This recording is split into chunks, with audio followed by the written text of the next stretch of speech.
읽습니다. 시작. 이 말씀은 야기의 아들 아굴의 자문이니 그가 이디엘 곧 이디엘과 우갈에게 이른 것이니라. 나는 다른 사람에게 비하면 짐승이라. 내게는 사람의 총명이 있지 아니하니라. 나는 지혜를 배우지 못하였고 또 거룩하신 자를 아는 지식이 없거니와 하늘에 올라갔다가 내려온 자가 누구인지 바람을 그 장중에 모은 자가 누구인지 물을 옷에 산 자가 누구인지 땅의 모든 끝을 정한 자가 누구인지 그의 이름이 무엇인지 그의 아들의 이름이 무엇인지 너는 아느냐. 30장은 이제 이 아굴의 자문이라고 1절에 보니까 이 말씀은 야기의 아들 아굴의 자문이다. 그래, 아굴의 자문. 근데 여기 나오는 야게, 아굴, 또 이디엘, 우갈 이런 사람이 이곳에만 딱 한 번 나옵니다. 그래서 뭐 이들이 누군지 알 수가 없습니다. 근데 야게라는 말은 경건이라는 뜻이고 아굴이라는 말은 지혜로운 자 그런 뜻이에요. 아굴, 지혜로운 자. 그러니까 야게의 아들 아굴은 바로 하나님의 아들을 상징합니다. 그러니까 우리가 다 아굴인 것입니다. 우리가 하나님의 자녀 아닙니까? 우리가 다 아굴입니다. 우리도 인생을 통해서 이제 하나님을 알아감으로 우리도 지혜로운 자가 되어야 됩니다. 아굴이 되어야 돼요. 그리고 잠언이라는 말이 숫자 1이 되어 있고 밑에 보면 경고라고 되어 있죠. 히브리어는 마사인데 우리 앞에서 솔로몬의 잠언이라 그리고 또 제목 잠언 이 잠언은 마살입니다. 마살. 근데 이 아굴의 잠언 할 때 이 잠언은 마사. 이건 들어올리다, 운반하다, 나르다라는 뜻의 나사라는 동사에서 나온 명사입니다. 마사. 그러니까 이 마사는 뭐냐? 인격과 우리의 인격과 존재를 통해서 삶을 통해서 우리가 전하는 메시지를 가리켜요. 이 아굴이 이제 자기의 존재와 삶을 통해서 아마 이디엘과 우갈이 그의 제자였든지 아니면 후손이었든지 그랬던 것 같아요. 그들에게 자기의 인격과 삶을 통해서 이 메시지를 전하고 있는 것입니다. 그러니까 우리도 우리의 변화된 인격과 삶을 통해서 우리의 자녀들에게 또 주변의 사람들에게 메시지를 전할 수 있어야 돼요. 우리도 여러분 이 잠언을 전해 주어야 됩니다. 그래서 그가 이디엘과 우갈에게 이런 것이니라. 이디엘과 우갈도 누군지는 모릅니다. 아마 아굴의 제자였든지 아니면 후손이었든지 그랬던 것 같습니다. 근데 이디엘은 무슨 뜻이냐? 이디엘은 하나님이 나와 함께 하신다. 그런 뜻이에요. 엘은 하나님이거든요. 에트, 함께 라는 에트와 엘의 합성입니다. 이디엘, 하나님이 나와 함께 하신다. 하나님이 우리와 함께 하신다는 임마누엘이죠. 임마누엘. 여러분 우리가 인생을 통해서 깨달아야 될 게 뭐냐? 가장 중요한 것이 뭡니까? 하나님이 나와 함께 하신다. 이걸 우리가 알아야 돼요. 하나님이 나와 함께 하신다. 이걸 알면 우리는 두려워하고 염려할 게 없습니다. 하나님이 나와 함께 하시니 우리가 두려워하고 염려할 것이 뭐가 있겠어요? 그리고 하나님이 나와 함께 하신다. 이걸 우리가 늘 기억하고 산다면 우리가 어떻게 나쁜 생각, 나쁜 말, 나쁜 행동을 할 수가 있겠어요? 하나님이 나와 함께 하신다는 것을 우리가 잊어버렸거나 인정을 하지 않기 때문에 염려하고 낙심하고 절망하고 또 나쁜 생각과 나쁜 말과 나쁜 행동을 하는 것입니다. 그래서 우리가 인생을 통해서 깨달아야 될 것은 하나님이 나와 함께 하신다. 이 사실을 기억해야 돼요. 그게 이디엘입니다. 이디엘. 우갈. 그리고 우갈이라는 말은 붙들린 자. 완전히 붙들린 자. 그런 뜻이에요. 여러분 우리는 인생을 통해서 하나님께 완전히 붙들린 바 되어야 돼요. 하나님께. 하나님의 손에 들린 지팡이가 되어야 돼요. 지팡이. 내 고집, 내 생각 다 내려놓고 지팡이처럼 하나님께 완전히 붙들린 바 되어야 돼요. 그래서 모세가 지팡이를 들고 가는데 하나님의 지팡이를 손에 잡았더라. 모세가 모든 거 다 자기 뜻 고집을 내려놓고 하나님 뜻에 순종할 때 모세가 말하자면 하나님의 손에 붙들린 지팡이가 되었다는 거예요. 그래서 그 지팡이를 통해서 하나님이 능력을 행하시고 온갖 능력을 행하시고 그 모세를 통해서 또 메시지를 전하지 않습니까? 우리가 하나님께 온전히 붙잡힌 지팡이처럼 돼요. 그래서 그러면 하나님 우리를 마음껏 사용하시는 것입니다. 그리고 우리가 하나님의 메시지를 전할 수 있어요. 그렇지 않고 내가 그냥 주인이 되어버리면 우리는 뱀이 됩니다. 뱀. 지팡이를 던지라 그러니까 뱀이 되죠. 꼬리를 잡아라 그러니까 또 그 뱀이 지팡이가 됩니다. 우리는 하나님께 온전히 다 나를 들여서 하나님 손에 붙잡힌 지팡이처럼 되신, 그래서 하나님의 능력과 영광이 드러나고 하나님의 메시지를 전하는 그런 하루가 되시기를 바랍니다. 자, 그러면 아굴이 이디엘과 우갈에게 어떤 메시지를 전하고 있느냐? 자기의 인격과 삶을 통해서 어떤 메시지를 전하고 있느냐? 2절에 보니까 나는 다른 사람에게 비하면 짐승이라 내게는 사람의 총명이 있지 아니하니라. 보통 스승이 제자에게 뭘 말한다 그러면 뭐 자기가 깨우치 있던 거, 뭐 자기의 지혜 뭐 이런 거 자랑하지 않겠어요?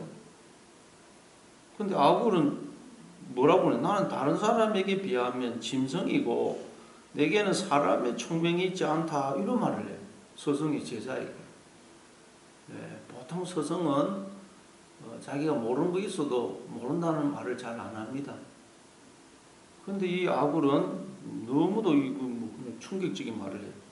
나는 다른 사람에 비하면 짐승이고 내게는 사람의 총명이 있지 않다. 야, 참 너무 놀랍고 충격적이에요. 여기에 아굴의 위대한 점이 있습니다. 사도 바울도 한 번도 보지 않은 로마 교인들에게 쓴 편지에서 뭐라 그럽니까? 로마서 그 7장에 보면 그러므로 내가 한 법을 깨달았느니 곧 선을 행하기 원하는 나에게 악이 함께 있는 것이로다.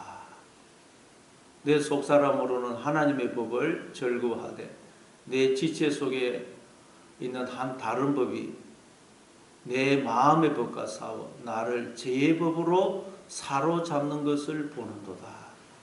오라 나는 공고한 사람이로다. 이 사망의 몸에서 누가 나를 건져내라. 사도 바울 로마 교회 한 번도 안 가본 교회입니다. 그런데 거기 편지를 쓰면서 이렇게 말을 해요. 내 속에 악이 함께 있다. 죄의 법이 항상 나를 사로잡아 가더라. 나는 공고한 사람이다. 이 사망의 몸에서 누가 나를 건져내려고 울부짖고 있어. 하나님을 만난 사람은 자기의 모습을 보게 되거든요. 내가 죄인 중에 계수구나 하는 것을 알게 됩니다. 여러분 이사야서 1장 2절 이하에 보니까 하나님께서 우리 인간을 두고 짐승보다 못하다고 그러죠. 내가 자녀를 양육하였거늘 그들이 나를 거역하고 떠났도다 그러죠. 짐승은 자기의 생존이 주인한테 달려있는 걸 알고 주인을 떠나지 않고 배신을 안 합니다. 주인한테 붙어 있어야 주인이 먹을 걸 주고 보호해 주거든요. 그런데 인간들은 나를 낳으시고 돌보시고 먹이시고 기르시는 하나님을 대적하더라고요. 그래서 짐승보다 못하다. 그래서 이걸 깨달았어요. 짐승보다 못하다는 거. 왜 우리가 짐승보다 못하게 되었을까요? 아굴이 깨달은 것이 뭐냐? 나는 짐승이다. 짐승. 왜 우리 인간이 짐승처럼 되어버렸을까요? 짐승보다 못한 존재가 되어버렸을까요? 지혜이신 하나님을 떠났기 때문에. 하나님이 우리의 지혜가 되시고 머리가 되십니다. 그런데 하나님을 떠나버리니까 인간은 지혜가 없고 머리가 없는 존재. 가짜 머리를 달고 있는 거예요. 머리가 없으면 어떻게 되겠어요? 인간은 하나님을 떠난 인간은 머리가 없다는 거예요. 머리가 없는 몸, 그리고 가짜 머리를 달고 자기는 머리가 있다고, 나도 다 알고 있다고, 나도 다 안다. 자기가 지혜롭다고 생각합니다. 이게 인간의 실상이라는 거예요. 그런데 하나님을 만나고 나면 나는 머리가 없는 자네. 가짜 머리를 달고 내가 머리가 있다고 다 보고 듣고 알고 있다고 내가 착각했네. 우리는 충격을 받는 거예요. 오늘 이 시간도 우리가 여러분 내가 짐승이라는 걸 알아야 돼요. 내가 보니까 그냥 머리도 없으면서 가짜 머리를 가지고 내가 다 보고 듣고 안다고 착각한 거예요. 충격을 받습니다. 그래서 이걸 알면 알수록 우리는 어떻게 되겠어요? 나의 지혜가 되시고 머리가 되시는 하나님을 내 마음에 영접하고 그 하나님을 붙들고 그 하나님 앞에서 내 생각은 다 버리는 것이죠. 내가 알고 있던 건 다 가짜예요. 그래서 내 지혜, 내 생각, 판단은 다 버리고 하나님의 생각, 하나님의 뜻, 하나님의 판단을 받아들이게 되는 것입니다. 그러니까 하나님은 짐승보다 못한 우리를 양육을 하셔서 하나님의 자녀로 만들어 가시는 거예요. 야, 이게 신앙생활이고 인생이구나. 나는 짐승보다 못한 자인데 이 짐승 우리가 그 포기하지 않겠어요. 그런데 짐승보다 못한 나를 하나님은 끝까지 포기하지 않으시고 깨우치고 가르치고 은혜를 베풀어서 자녀로 만들어 가시는구나. 그래서 예수님이 짐승의 밥으로 오지 않습니까? 내가 생명의 떡이고 생명의 양식이라고 하신 예수님이 말구유에 떡 누우지 않습니까? 짐승 밥그릇에 떡 누워 계시지 않습니까? 그래서 우리는 우리의 생명의 떡이 되시고 생수가 되신 예수님을 자꾸 먹어야 됩니다. 예수님을 자꾸 마음에 영접하고 묵상하고 생각하고 붙들어야 됩니다. 그래야 우리가 짐승보다 못한 우리가 자꾸 여러분 하나님의 자녀로 변화되어 가는 것입니다. 그래서 여러분 어떤 분이 이런 말을 했다 그러죠. 참 20대는 내가 세상을 변화시키겠다고 짱돌을 들었다. 30대는 아내를 변화시키겠다고 눈총을 들었다. 40대는 자녀를 변화시키겠다고 해초리를 들었다. 그러다가 50대가 되자 변화되어야 될 사람은 바로 나라는 것을 알았다. 우리 신앙생활 당기면 내가 죄인 중에 계수고 내가 짐승보다 못한 자구나 깨달아. 그러니까 여러분 이 세상에서 가장 변화되어야 될 사람이 나입니다. 나. 저 사람 변화되게 해주십시오. 그게 그렇게 기도할 게 아니고 저를 변화시켜 주십시오. 우리 늘 그렇게 됩니다. 세상을 변화시켜 달라. 아니 세상을 변화시키기 전에 내가 변해야 됩니다. 내가 변화되면 저 사람도 변화되고 세상도 변화되고 내가 오늘도 하나님 저를 변화시켜 주십시오. 그렇게 기도하시는 여러분 되시길 바랍니다. 3절에 보니까 나는 지혜를 배우지 못하였고 또 거룩하신 자를 아는 지식이 없거니와. 아굴이 뭐라 그래요? 나는 지혜를 배우지 못해서 지혜가 없고 또 거룩하신 자를 아는 지식이 없더라. 그렇습니다. 우리가 하나님 앞에 나오면 나올수록 나에게는 지혜가 없구나. 나는 하나님을 아는 지식이 없구나. 하나님에 대해서 그동안 안다고 생각했는데 전혀 모르고 있었구나. 알면 알수록 그렇게 깨닫게 돼요. 하나님을 아는 게 내가 하나님을 모르고 있었구나. 내가 착각하고 있었구나. 하나님을 알면 알수록 우리는 내가 하나님을 모르고 있었구나. 착각하고 있었구나. 깨닫게 됩니다. 그리고 또 4절에 보면 그래서 이처럼 하나님은 우리로 하여금 인생을 통해서 내게는 지혜가 없고 하나님을 아는 지식이 없다는 걸 자꾸 깨닫게 하십니다. 자, 어떻게 깨닫게 하시느냐? 4절에 보니까 하늘에 올라갔다가 내려온 자가 누구인지, 바람을 그 장중에 모은 자가 누구인지, 물을 옷에 싼 자가 누구인지, 땅의 모든 끝을 정한 자가 누구인지, 그의 이름이 무엇인지, 그의 아들의 이름이 무엇인지 너는 아느냐? 자, 지금 질문을 하고 있어요. 아굴이 자기의 제자인지 누군지는 모르지만 이디엘과 우갈에게 지금 5가지 질문을 하고 있습니다. 하나님께서 또 그 자기의 생각과 지혜를 가지고 자기의 인생과 세상을 판단해서 불평 원망하고 있다. 하나님 하시는 것이 맞지 않습니다. 불공평합니다. 그러면서 불평 원망하던 요업에게 하나님 어떻게 하십니까? 38장, 39장에 보면 계속 질문을 하시죠. 내가 이 세상을 창조할 때 너 어디에 있었느냐? 계속 질문을 하세요. 그러니까 요업은 모르는데요. 아무것도 나중에 보니까 요압이 아는 게 없어요. 하나님 물을 수 있는데 아무것도 아는 게 없어요. 아이고 하나님 제가 아무것도 모르면서 그냥 제가 지혜가 있다고 생각해가지고 하나님 하시는 게 지금 잘못됐습니다. 판단하고 있었네요. 죄송합니다. 하나님 앞으로는 이제 손으로 입을 가리겠습니다. 그렇게 말하죠. 지금 아굴도 이디엘과 오갈에게 질문을 하고 있어요. 질문. 하나님께서도 우리도 우리 인생을 통해서 계속 우리 질문을 하는 거예요. 질문하면 우리는 아무것도 아는 게 없어요. 하나님 아무것도 잘 모르네요. 그런데 제가 다 아는 것처럼 그냥 제가 판단을 하고 하나님 이건 잘못됐습니다. 이러고 있었네요. 죄송합니다. 이렇게 됩니다. 자, 여러분 아굴이 무슨 질문을 합니까? 4절에 1절 첫째 보니까 하늘에 올라갔다가 내려온 자가 누구냐? 너 아느냐? 하늘에 올라갔다가 원문에 보면 누가 하늘에 올라갔으며 누가 내려오는지 너 아느냐? 물어요. 누가 하늘에 올라갔으며 누가 내려오는지 너 아느냐? 하늘에 올라갔다가 내려온 분이 누구죠? 하나님, 예수님입니다. 예, 하나님은 원래 하늘에 계신 분 아닙니까? 근데 하나님이 하늘에 올라갔다는 말이 무슨 뜻일까요? 우리의 머리가 되어주신 걸 말해요. 하늘이란 머리를 가리킵니다. 하나님이 우리의 머리가 되어주신 거예요. 당신과 나를 머리와 몸의 관계로 영원히 하나가 되어주신 거예요. 왜? 우리를 하나님의 머리 대신에 참여하게 하려고.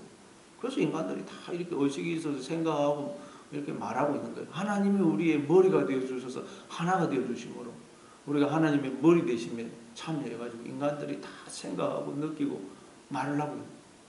하나님, 하늘에 올라간 자가 누구냐? 우리의 머리가 되어줌으로 우리를 하나님의 그 머리 대신에 참여하게 해주려 우리가 이렇게 다 그냥 생각하고 말하고 이렇게 할 수 있게 해주신 분이 누군지 아느냐? 인간들 아무도 모르죠. 왜 이렇게 생각할 수 있는지 인간들이 압니까? 나한테 자의식이 있어서 생각하고 내가 이렇게 느끼고 판단하고 말을 할 수 있게 된 게 어떻게 해서 된 건지 인간들 아무도 모릅니다. 모르는데요, 거기죠. 그래서 누가 하늘에 올라갔는지 너 아느냐? 그리고 또 내려온 자가 누군지 아느냐? 왜 하나님이 내려오셨죠? 인간들이 스스로 하늘이 되어보겠다고 하늘이신 하나님을 떠나더란 것입니다. 그랬더니 어떻게 됩니까? 이사야서 14장에 보니까 내가 가장 높은 구름에 올라가 지극히 높은 이와 같아지겠다 그러면서 인간들이 스스로 하늘이 되겠다고 하늘이신 하나님을 떠나더라는 거예요. 그랬더니 하늘이 되는 게 아니고 어떻게 된다 그러죠? 저 서월, 엄부 맨 구덩이 맨 밑에 떨어져 버리더라. 그래서 우리가 엄부에 지금 무저갱에 떨어져 있는 거예요. 머리가 없는 존재가 된 것입니다. 그래서 하나님이 다시 우리의 머리가 되어 주시려고 엄부 속으로 무저갱 속으로 이 세상 속으로 내려와 주셨다. 내려와. 그리고는 다시 우리의 머리가 되어 주셔서 우리와 하나가 되어서 우리를 저 하늘로 이끌어 가십니다. 하늘. 그래서 요한복음 3장 13절에 보면 예수님이 이렇게 말씀하시죠.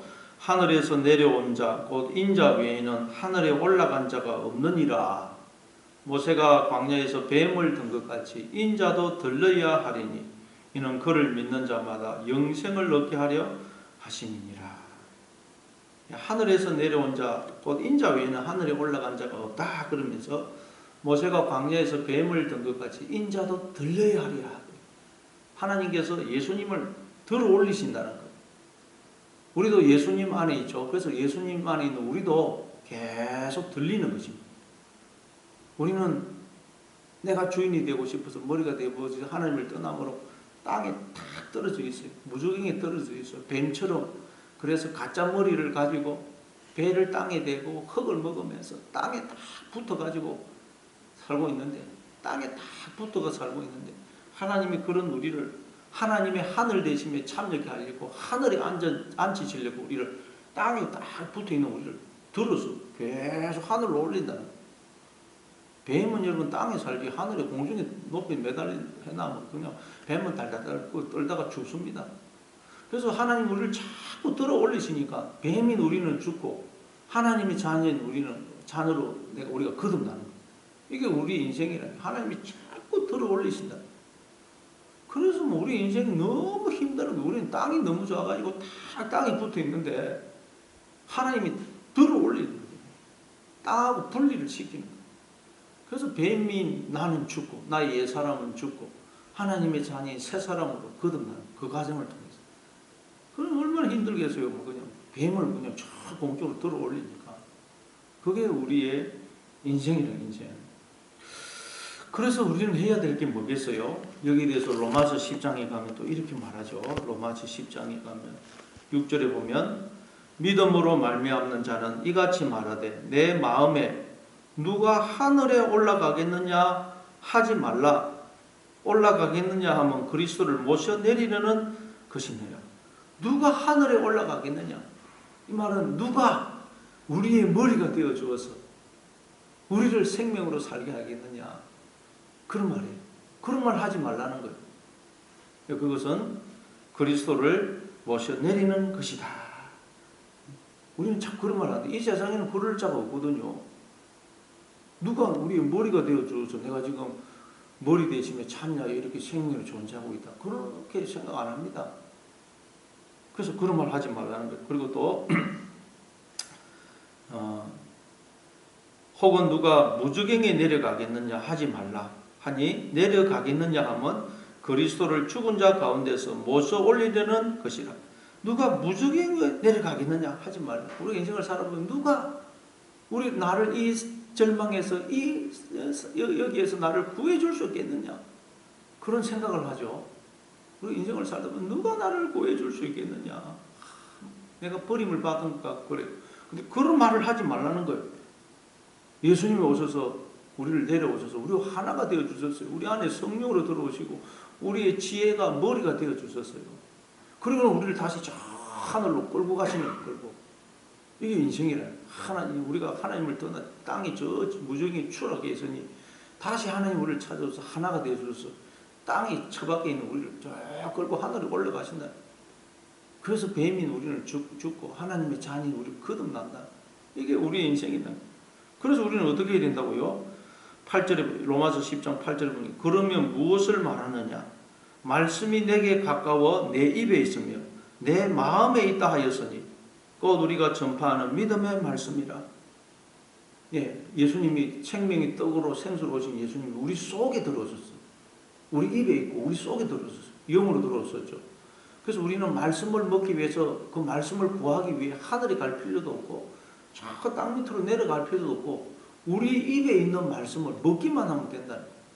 우리 마음속에 들어와 있는 그 말씀으로 영으로 생각만 하면 된다는 거예요. 생각만. 하나님의 생각만 하면 된다는 거예요. 뭐 저 하늘에 갈 필요도 없고 땅속에 내려갈 필요도 없고 하나님이 나와 함께 하시기에 내 속에 계시기에 그래서 우리는 그걸 먹기만 하면 되고 그것도 오늘도 또 우리가 하나님의 생각을 하기만 하면 된다는 말씀으로 그러면 된다는 우리가 해야 될 것. 오늘도 하나님이 여러분 땅이 좋아가지고 땅에 딱 붙어있는 우리를 하늘에 앉히시려고 저 들어 올리심으로 우리가 너무너무 그냥 땅과 분리되니 얼마나 그냥 뭐 괴롭겠어요. 달달 떨고 그냥. 그게 우리의 인생이에요. 그러나 그때 우리는 자꾸 입에 주어진 말씀을 먹고 우리 마음속에 들어와 있는 성령으로 생각을 받고 있습니다. 하나님의 생각을 하시고 그래서 하나님의 말을 하시고 하나님의 자녀로 변화되는 여러분 되시기를 바랍니다.